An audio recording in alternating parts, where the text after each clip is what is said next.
Okay. All right, we're recording. There was an option to record to the cloud too, so just some technical stuff. But yeah. So how do you feel right now? Sort of in between, because I'm not misremembering, because you spoke up at the end of the festival and you asked something like, "What's next?" or where do we go now? And then they were all like, "You're the person," right? That was you, Yeah. right? Yeah.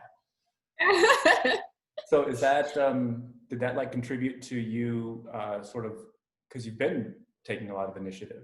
So is that part of it, or? Well, yeah, it's also like, I guess I wanted to ask that questions just because maybe somebody else could also be asking the same thing. What's next? Are we able to create something out of this conference that is basically a beautiful way for us to ask, how do we help transform the way we live right now in our society, and how can we contribute as individuals? And so for me, I've been trying to contribute into this type of community of like-minded individuals who are in the search for a deeper sense of meaning, and a way for collaboration as well. And I saw the importance of having the conversations. I've attended a 3-day retreat before Rebel Wisdom more than a month ago. And what my takeaway from that was how immensely powerful the breakout sessions were. It was in the middle of the pandemic, and then all of a sudden, all of these people who are thinking the same attended a summit, and then they met other people in front of a screen, and then we realized like, wow, there's another person who is also as open as I am, who are really hungering for, is that even a word, who are in hunger for meaningful conversations. Yeah. And so seeing that power, I just decided like, okay, where can I find these conversations? And I actually have a very bad habit of, okay, looking up online whatever is available and opening tabs, but never really pushing into like looking further, because there's just like too much information and I don't know if what I'm looking for is what I needed. So I was looking for an accountability tribe, conversation partners, or whatever, just to continue any magic about real human, real time communication. And decided like, okay, I don't know where to find it. I might as well just build it myself. Yeah. for my personal desire to engage in conversations. So I just think, okay, here's a group that I have been building before, which was really quiet, and then I plugged in that, oh, there's a group in Facebook. This is where we can connect as a community rather than just like separately on a one-on-one email conversation. And so when I plugged that, so you already all had of a sudden, meaningful conversations group that was already existing. Yeah, Okay. yeah, it was existing before. Maybe 50 people were there. There were also like the people that I have invited for a one-on-one conversations, anything about self-awareness, spirituality, philosophy, from random Facebook groups that I reached out. Basically, I just posted at the start of the pandemic about, oh, who wants to engage in conversations about philosophy or stoicism or whatever. And a lot of people said, oh, I'm interested. And then so I started talking to them one-on-one. And then there was this, somebody planted the seed saying like, why don't we do this as a group? And I said like, okay, here's a group, come in here, and I'm gonna try organize. And then the first time I did it, no one showed up. And I said like, and then the next time I did it, there's one person who showed up and said like, oh, okay, this still works. Until the 3-day retreat. It's called Metamorphosis by High Existence. I think it happened late March or early April. Then all of a sudden I have this influx of people just join in my group, and then we've started engaging in these group conversations until now. Like I would be hosting at least maybe 4 times a week, different types of conversations. We first explored with integrating. So after the retreat, we have this vast array of new information about how we can live a better life and as well as survive a pandemic. But then we were overwhelmed by it. So we celebrated through an integration party. It's called like our after party, where we just shared how we were feeling, what we are excited about, what resonated most to us, and then doing this campfire setups digitally. Yeah. And so like that's where also we thought that the group conversation is just so valuable. Like John Vervaeke would be saying, like it's like it inspires collective insight where you experience awe and wonder together. It's a process of co-creation and synthesizing, which then goes to inspire us to move to action in our personal lives. And yeah, from a series of conversation experiments that I have done, I've somehow come to a point that I have a general sense of how we could be doing this. And then there's still so much opportunity out there, because what I would love is here's the seed and here's this one drop, the ripple that I'm creating. And I hope that there's more drops that could come in and create more ripples and impact their own network, their friends, whoever else, and especially other time zones. So right now I'm in Chicago, so I can only accommodate whoever is in the US or somewhere who doesn't sleep at night if it was on the other side of the world. But I'd love to see more conversations going in. Yeah. Well, a recent video between Vervaeke and Jordan Hall and some others, they were saying, you know, as they get more specific and they kind of map out a bit more of what it is they're doing, what dialogos is, and where they want to go, they're starting to talk about like, how do you get it to propagate? You know, this is all nice for us, but how do you get other people to engage in it more? And it seems like their conclusion there, one of them was just, you got to get good at it and make it look good, you know, and have fun with it.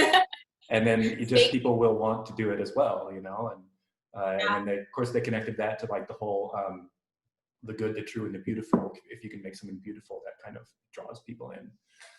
So, yeah, I wanted to ask you, so you've been using like the idea of a campfire, and that is also something that same group, there's about 4 of them that talk often together, that they use a lot. Did you get that from them, or was it an independently arrived at kind of like, where did you get that? Oh, it happened. It happened randomly. We during the integration party after the high existence retreat, we were just like sitting there with this maybe 6 people, and there was this one person who had this device. It's a lamp that flickers like a candlelight, and he had it behind him. And so there was just like, so in the screen, 6 people, and then there was this one person who had the backlight that has like, he seems like he's sitting in front of a campfire. And then there's this other person who was just like in complete darkness behind him, and the light of the computer was just shining him, and then he was the one who was sharing. And then whatever he shared at that time was so magical that it, like, we had goosebumps, like all of us in that room. I feel goosebumps just now listening to you. Oh wow! Well, because it sounds so yes, there's really, and then somebody said like, it blew my mind. What is this? And then somebody just said like, this is magic. And when he dropped that word magic, we were saying, why? What just happened? And all of a sudden, for me, when I saw, his name is Algernon. I actually tagged him. Oh, I've seen him. Around, And all of a sudden, I saw at the periphery of my eye in the screen, Algernon sitting there with this flickering campfire light, and asked him, "Are you in front of a campfire?" And then he wasn't.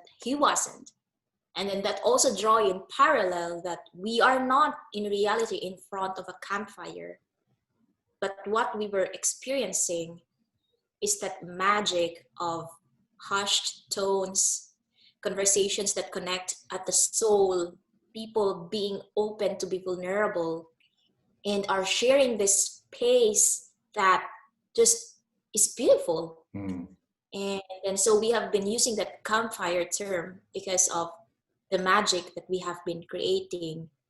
It also resonated to me the most because I went on a camping trip with my girlfriends the last weekend where Austin remained open. Mm. The moment that we came back to the city, the lockdown was in place. Okay.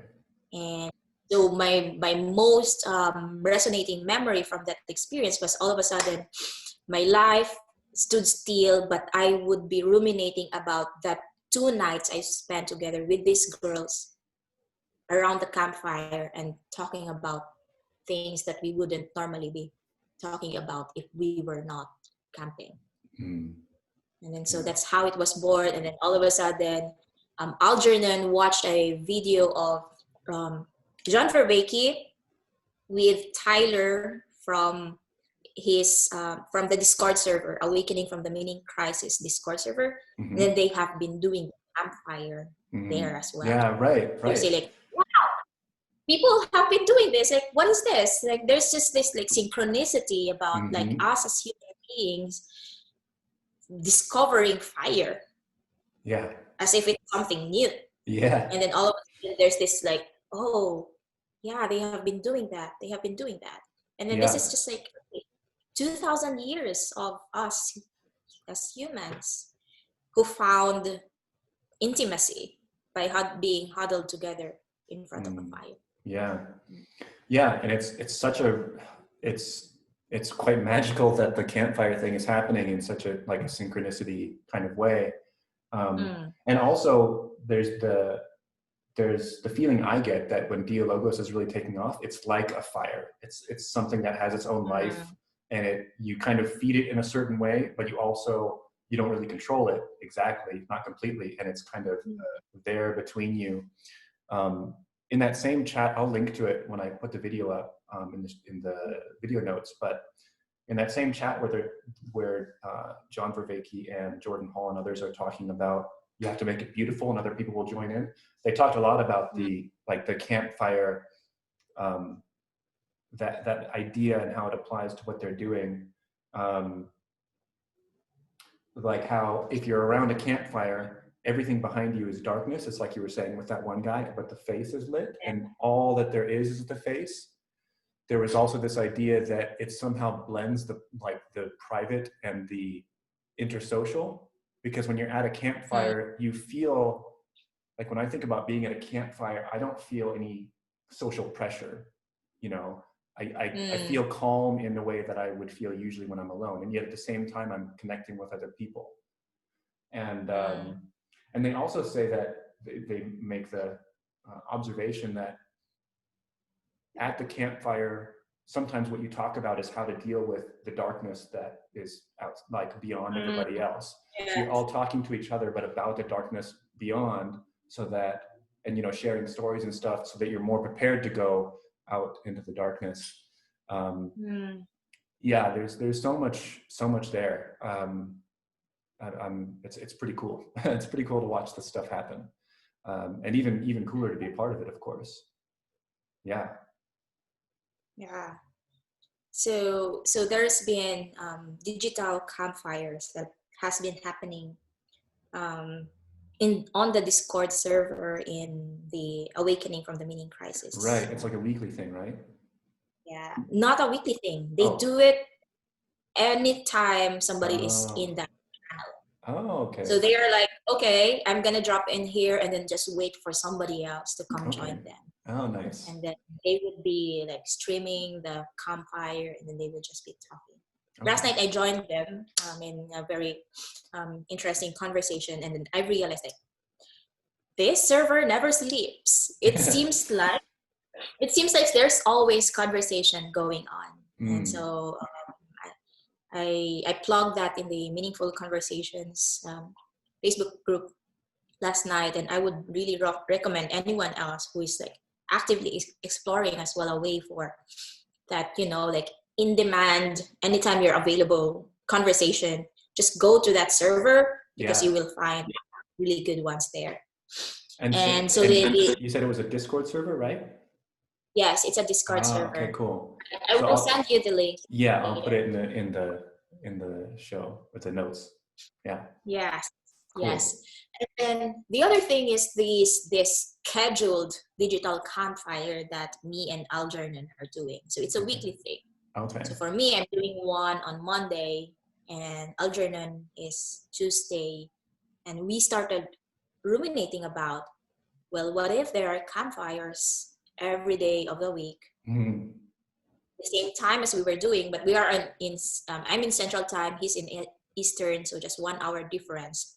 But what if there are also campfires that's happening in their own nighttime, in their own time zones? Yeah. So there are so many ways you can do it. In the Discord server, just pop in and out, or schedule it at your own nighttime, and whatever works for people. And we've seen people come in. Sometimes it's 3 people. Sometimes it could be, my largest would have been 20 plus. Wow. This week, and then 2 weeks ago, which was quite overwhelming. Yeah. But I'm still learning through it. When I saw the numbers go up in my group because of the Rebel Wisdom Festival, I was actually feeling anxious. Yeah. Like that growing pains of, oh no, my baby is growing. How am I gonna take care of my baby who's growing up, and all of this, new people coming in, different culture, different expectations, and so it's still a learning process. And it's like you've mentioned about earlier, something about like fake it until it incited me, like it's a fake it until you make it.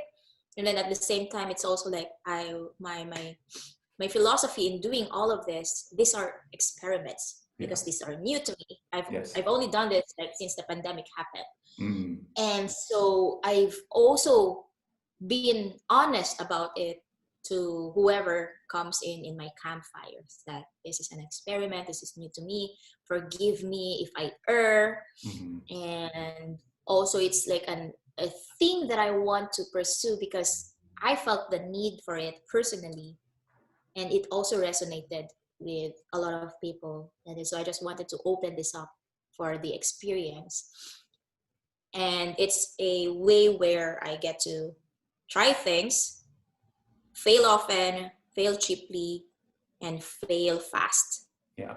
And then through there, with all of this campfire that I have been hosting, it's a constant iteration. So since I've been hosting conversations, no one conversation format has been the same. Every week it has been different. Yeah.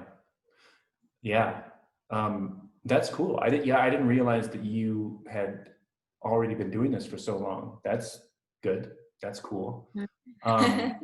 So I'm kind of curious about the ways in which it might, I almost want to say like go wrong, or, well, for example, in the Rebel Wisdom, in a couple of my breakout rooms, I had the feeling like some people would kind of derail things, either because maybe they wanted to talk a lot about themselves and they weren't really listening very well, or other, well, I mean, there's not all conversations can be at this level that I feel like I'm trying to reach, And so I'm just trying to I'm wondering about how do you, well, I guess my question to you is like, have you like encountered problems, or have you like had conversations and said like, I feel like that could have gone better, or I don't know. Many, many of them. One thing that was very memorable was, so I have this one culture of 150 people coming from the High Existence retreat in the Facebook group that I have been conversing in regularly. And then I opened a portal with this Discord server who are in the Awakening from the Mini Crisis, in Brett Weinstein's servers, I forgot what it's called, and then the Coffee House server, which is like a one big server who tries to open portals for all of the other Discord servers. Yeah. So when I opened that portal, it felt like I opened Pandora's box in my conversations. And then so I hosted one campfire conversation where I had Facebook people and Discord server people, and then it just like clashed. Did it? Okay. That was like, there were 20 plus, and then I had to separate it to 2 breakout rooms. I hosted one, and Algernon hosted the other. That one was pretty bad. But I'll start first with my breakout room. So we were starting about philosophy, and then we went around to what's happening in the pandemic crisis, and then how authoritarian government started coming in. And then like there was like this word bomb that came, which was about socialism, communism, all the isms, and also like one lady pointed it out. She was from the Facebook group. She's around maybe 50 or 60-year-old. And then here's these people on the Discord servers who are typically gamers, engineers. They came in with a more logical mindset, when this lady and the other ones who are from my Facebook group are on the social sciences and personal development space and psychology. And then so they came into clash because this group started to think about the ideal of arranging society so that it could work. And then this lady just pointed out, like, this sounds like a communist idea. And then she started saying, like, you have to be careful when you treat on the ideals, and centering around using terms, using the people for the people kind of terms to lead whatever that needs to be led. I was actually tuning out on that conversation too. I have a hard time participating, but I was just there observing. And then so this lady was also like starting to become passionate, because like she came from Latin America and didn't want to experience that, because the very reason she moved to the US was the freedom, freedom of property, freedom of movement, and everything else. And then now all of a sudden, these other people started to restrict some form of freedom by, in a sense, to just be that people who know the common good and everything else. And then it became really difficult. There was a lot of tension there, back and forth about like, you, or you just don't understand, or things like that. They're sitting there really like, how can I step in?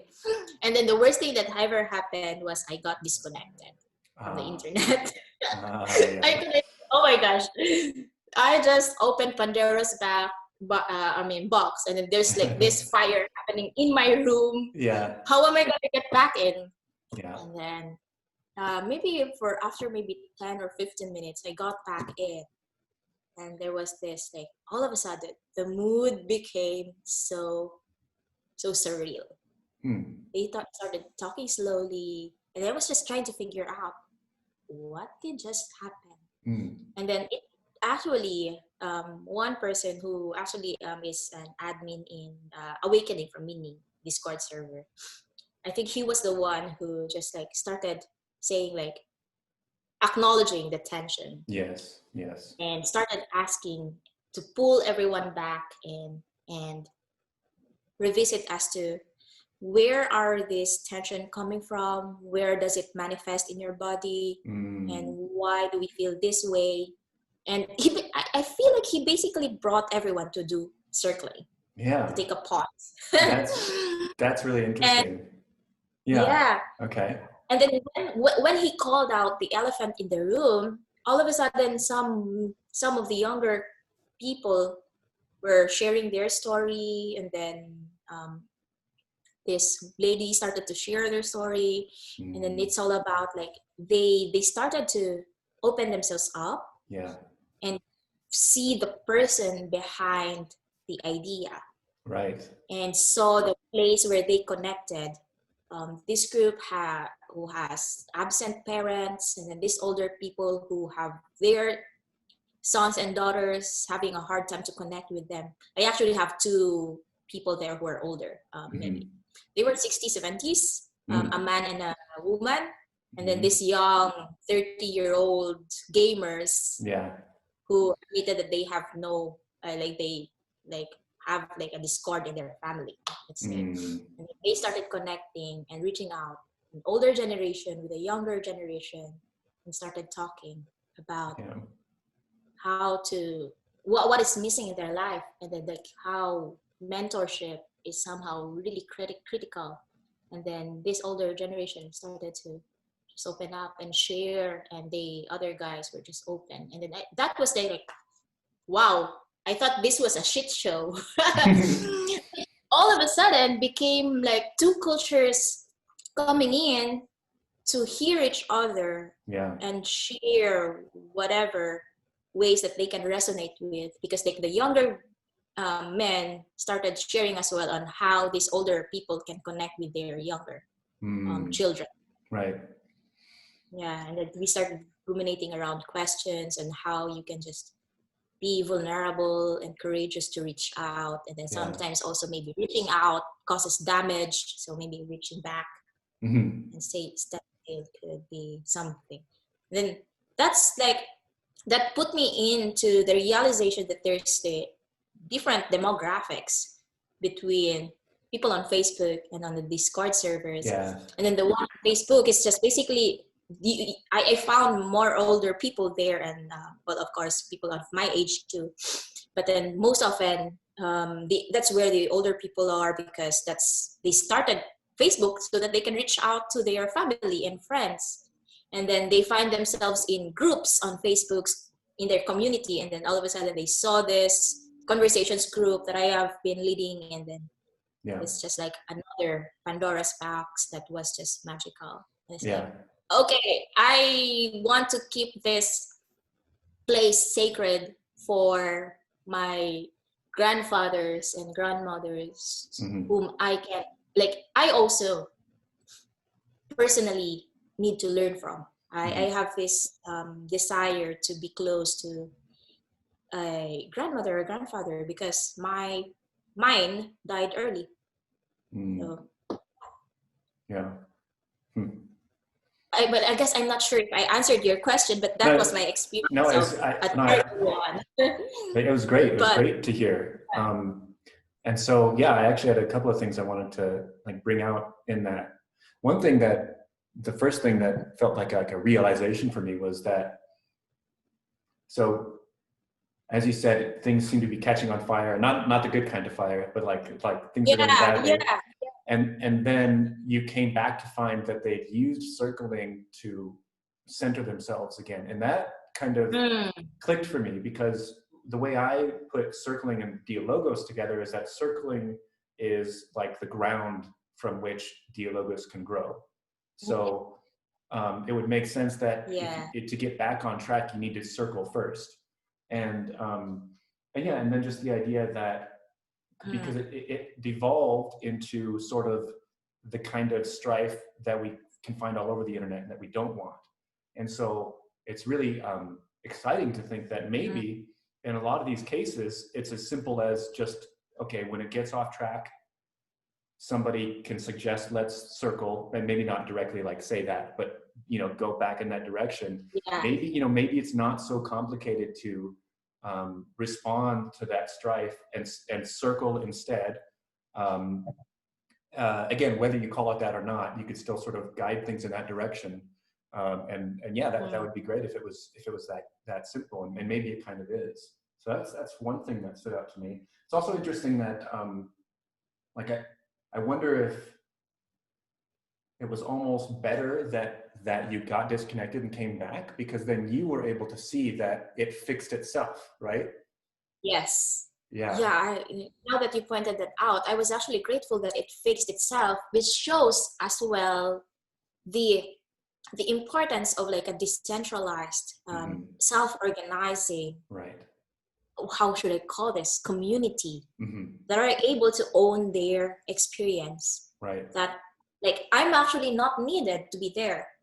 And that's also like my vision. Like, yeah, I love to do this all day, Mm-hmm. but then I need more people to do this as well. Yes. Yes. You know, I can't just like open this up for 24 hours a day, because I also have some things that I need to do Yeah. with myself.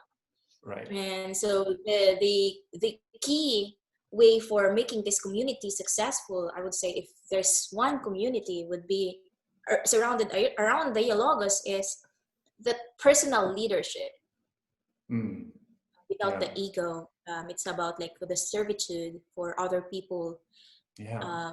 their experiences, and there shouldn't be just one person. Mm-hmm. Maybe we needed a facilitator, because somebody has to create those Zoom rooms. Yeah.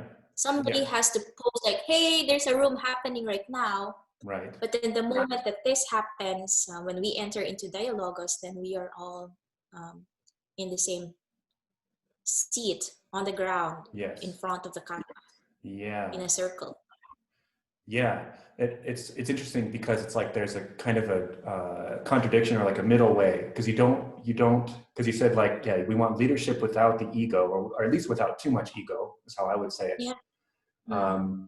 And then what you were just saying is like, well, you do need facilitators, and you need people to start the Zoom rooms. So it's almost like what you really need is local leadership, without the leader trying to kind of get to the top and run the whole thing, you know? And Yeah.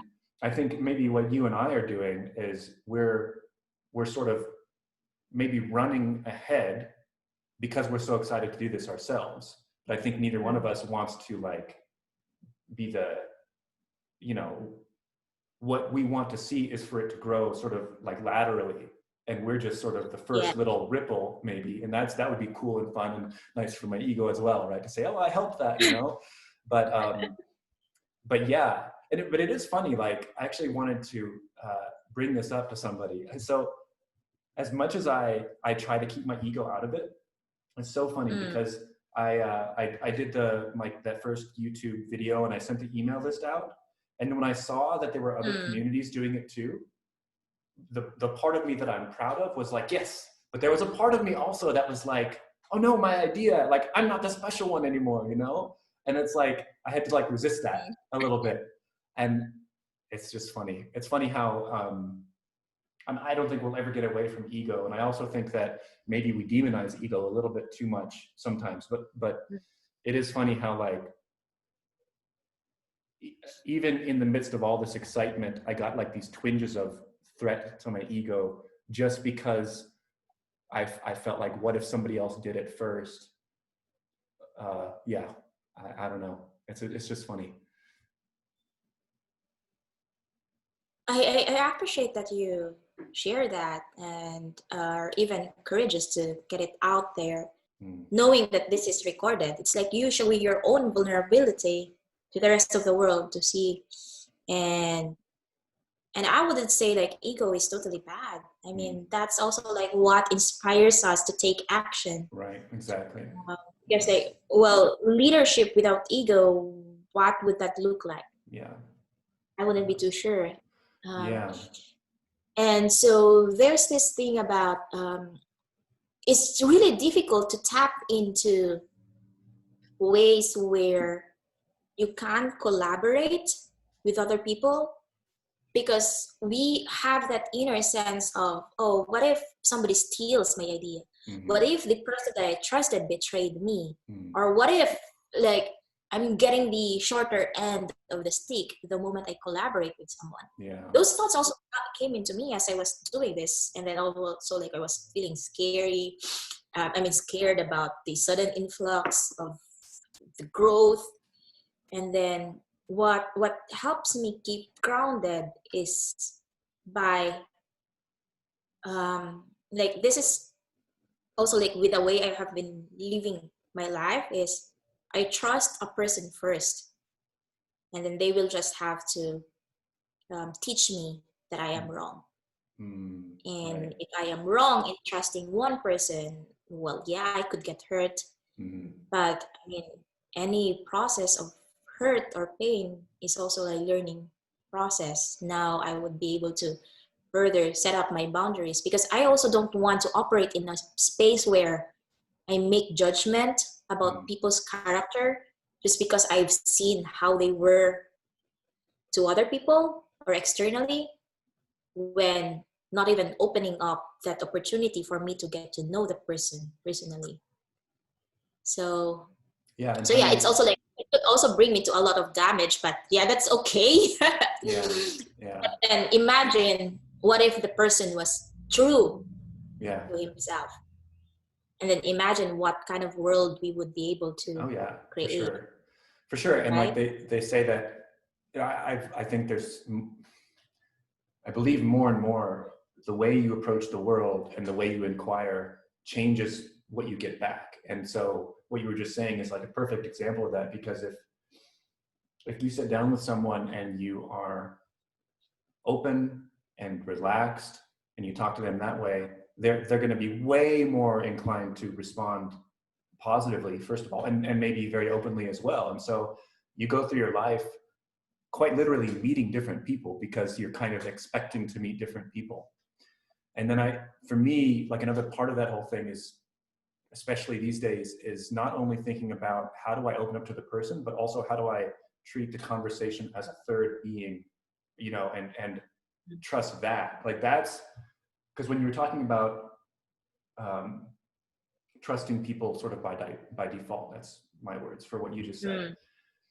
That doesn't come as easily to me, and part of me sort of wants to argue against it. But one thing that I have found a lot of success in is trusting the conversation. Like, okay, if I can have my conversational posture correct, you know, if I can not speak too fast, if I can listen deeply, then I don't have to worry about like anything, and I can just trust the conversation to take off on its own.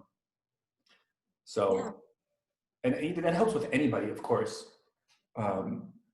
But it's especially exciting when we can start putting together a community where other people are doing that too, because then it's just a whole different level of conversation and insight. Yeah. And also one thing that I have also learned from my experiences is that the importance of surrounding yourself with people who will also help you, cheer you on. There has been many times where I've felt to hit the delete button of my group, just because like, okay, I reached out and somebody beat my hand and it hurt so much. Yeah. I just wanted to delete it because I was also putting myself out there. Yeah. Showing my own vulnerability. People could judge me. People could just like say like, what are you doing? And then, so I came to that space, but then I decided to reach out to one of my biggest cheerleaders in that group. And then I opened up to her, and then she just told me like, this is a phase where when you are in the work of trying to create something, there are just really other people that you can please. You cannot please everyone. And then so if whatever you're creating is something that they are not supportive of, then it's okay for them to move out and leave and find whatever resonates with them the most. Yeah. But what is important is, for as long as there are people that we are still capable of serving and are finding meaning with whatever we have been creating, then stay true to them and continue to serve them. And so that's what I've actually learned, is the importance of hearing those words. The encouraging words. And the encouragement, because admit it or not, we need cheerleaders in our life. We need encourage validation. Us to do, and also like people who would like so I've mentioned earlier about like when I started this group and tried to host a group meeting, nobody showed up. And it's like, oh, this is so ridiculous, this is so painful, this is just so sad. I don't even remember if I wallowed down on pity. But then like I picked myself up again and hosted the next one. One person attended. And then that was like a sloppy, awkward conversation. And then it didn't work. But then all of a sudden the retreat happened. I found my tribe. Yeah. And that's where we started lighting the fire. And one of the things that I love is that in one of our conversations, we went back to the metaphor of the fire, and that we could just be one log on fire. Mm-hmm. And so that's why it's important to find all the other logs Mm. so that we can all be in our pit Mm-hmm. together. Mm-hmm. And that's where you get to burn the brightest. Yeah. You cannot Right. just be one log Right. or whatever it's called, or Yeah. a torch. Uh-huh. Your fire is smaller, Right. but you burn brightest when you are with others. Yeah, for sure. Yeah, I want to bring up, it might not be exactly related, but just you're talking about the logs and stuff. That same conversation, which I've mentioned a few times now with Jordan Hall and John Vervaeke, or maybe it's a different one. Well, anyway, it's that group. They suggest the idea that the logs in the dialogos fire are propositions or ideas. Mm.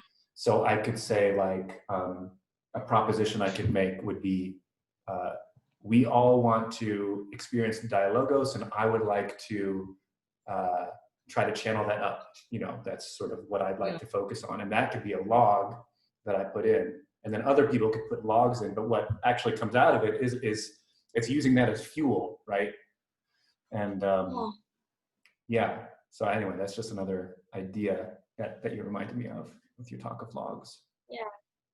So you can be like a log that becomes a torch to light the other campfires.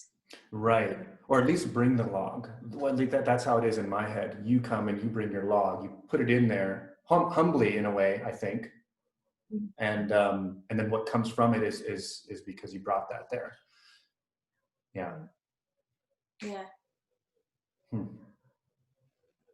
So I am actually curious to know, what is it that you want out of this whole dialogos conversation that you wanted to have? Well,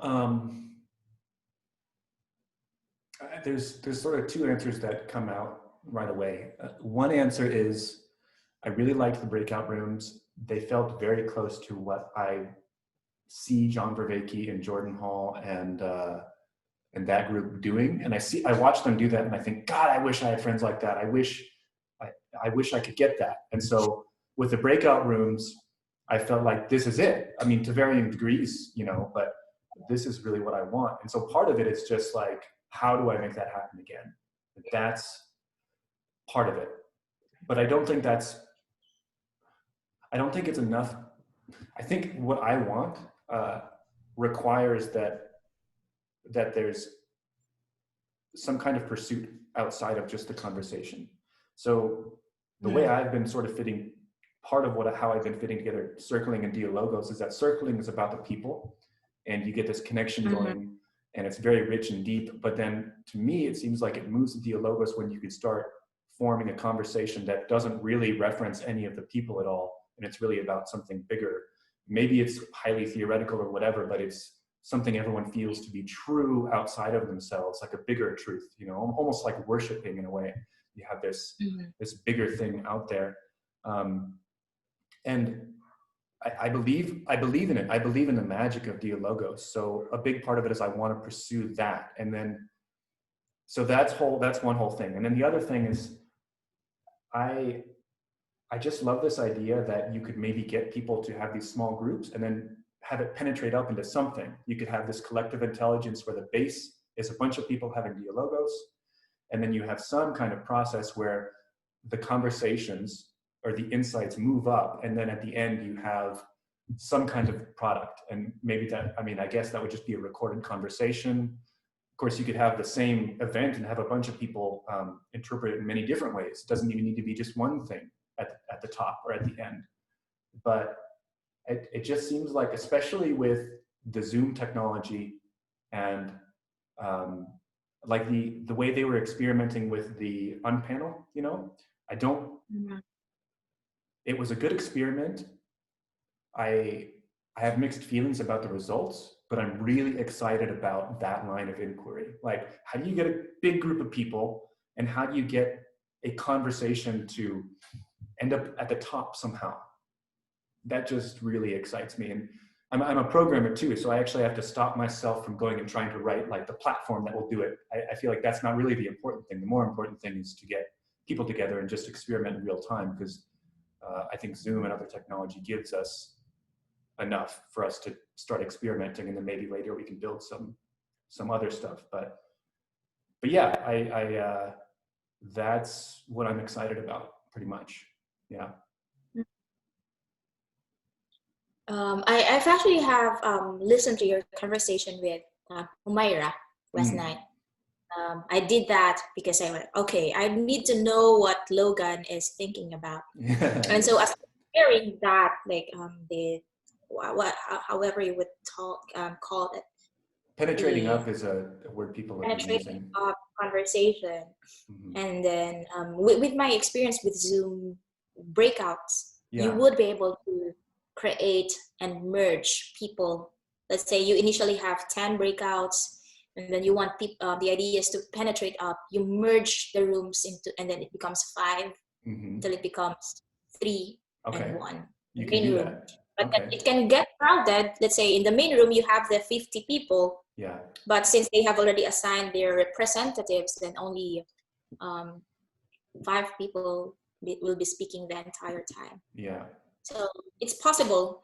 And so I also have like a way where, okay, if there's already a platform that would be able to accommodate the ideas that we have right now, take advantage of that, so that now it relieves you from spending the energy with building. Yeah. And instead, you would now be able to start creating the purpose that you wanted to achieve. That's right. It's back to the lean methodology. I don't know if you used that word earlier, but you were talking about fail fast and some other phrases. But it's funny how the lean methodology it applies to a lot, you know. But yeah, I agree completely. And that's what I mean when I say, like, I have to stop myself from wanting to build it, because I think that's just how I kind of think about things. But that's not really the time right now. The time right now is to, I mean, the main thing that made me, so like Sunday night, I made the YouTube video mostly just because I felt like, I felt this urgency, because I was pretty sure that a lot of people felt something similar to what I felt. And I just, it's like the sooner I can, I guess, put out a rallying call, you know, the better. And then we can start going from there. And I'm so excited. Like, I kind of haven't even paused much to think about how relieved and excited I am that now this is the second dialogue I've had, you know, not just a monologue of me into the camera. Like we were saying, you know, you need validation. And when I put the first 2 videos up, I even got a few comments. People were like, yeah, like cheering me on. And I was like relieved. And now we're going to have the Sunday thing. I already have, like, I'm going to talk to somebody on tomorrow and somebody on Sunday or Monday. And the guy on Monday says he has a platform called Open Conversations. And I don't know what level of completion it's in, but that could be something maybe even better than Zoom, whether it's today or in the future. So I'm just so excited.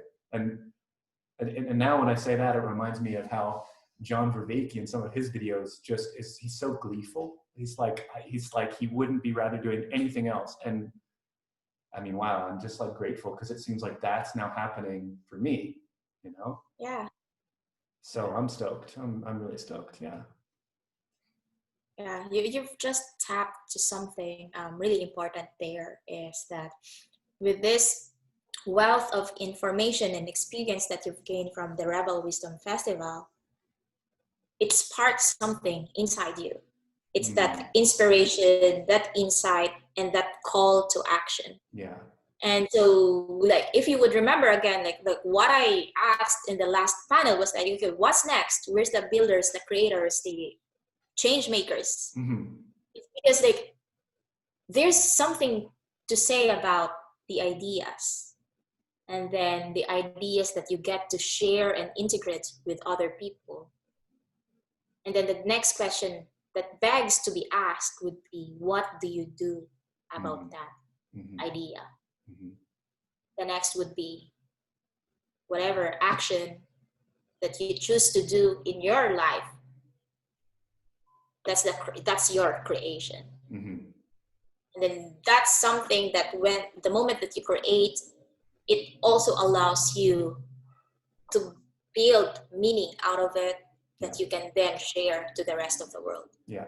Whatever form that would look like. Is it going to be a podcast?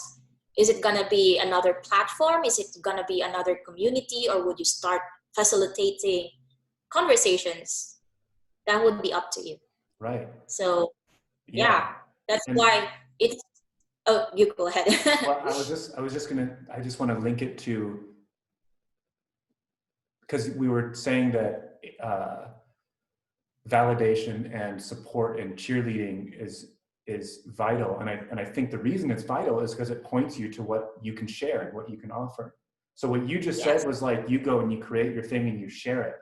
And I think that's true. And the way that you steer there, I think, is in part from the validation. And that's probably why it's important to us. We want to know that what we're doing matters to other people. Right. Yeah. Yeah. You just put words into what I was thinking. Like, there's like a deeper sense of meaning that we feel that whatever it is that we are creating serves a purpose for other people, not only for ourselves. Yeah. So yeah, it's also like somewhere where I'm like, you've mentioned the lean concept. I've actually been coming from a project management consulting firm. I've done that. And then so since I have shifted careers, so a lot of things that I have has been revolving around my mind is about, okay, what am I going to do next? What is this for? What kind of objective am I trying to accomplish? And it always has something to do about whatever manifests in the physical. I have to ask myself, okay, if this information that I am consuming right now, what form would it manifest in the physical world? Just so that it somehow becomes impactful in a sense, because this is something that I'm creating and then someone else is taking from it. Rather than everything is just in my mind. So that's why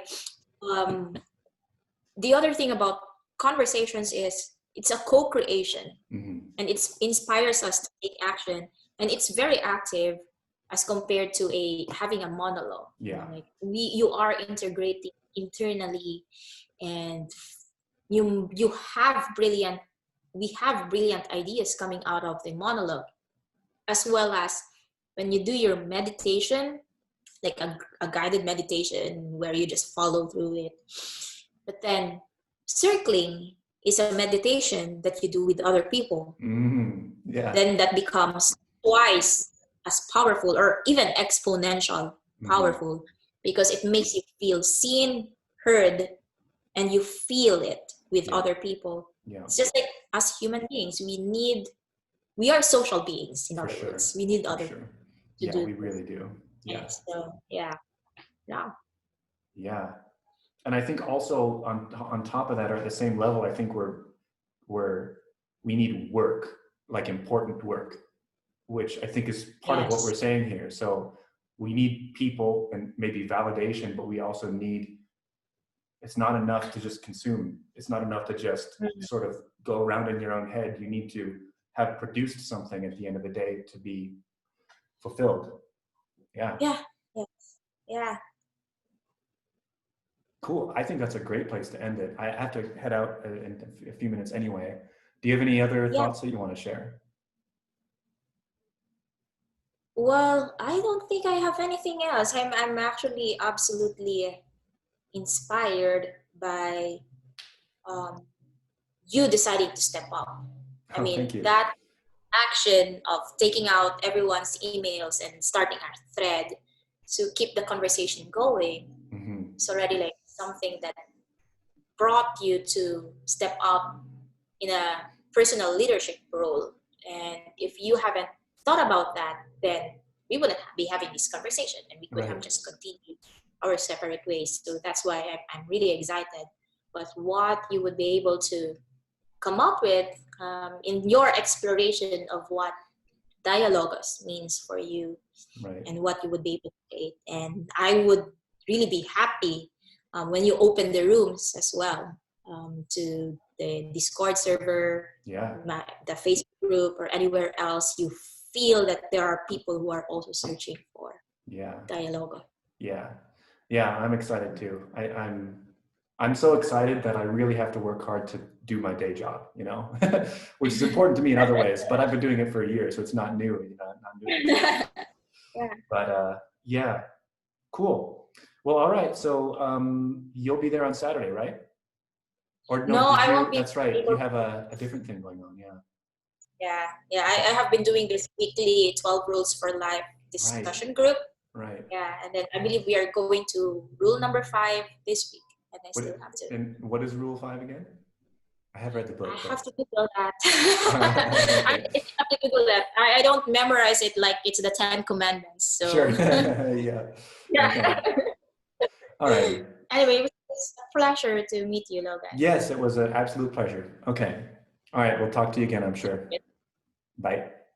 Sure. Goodbye.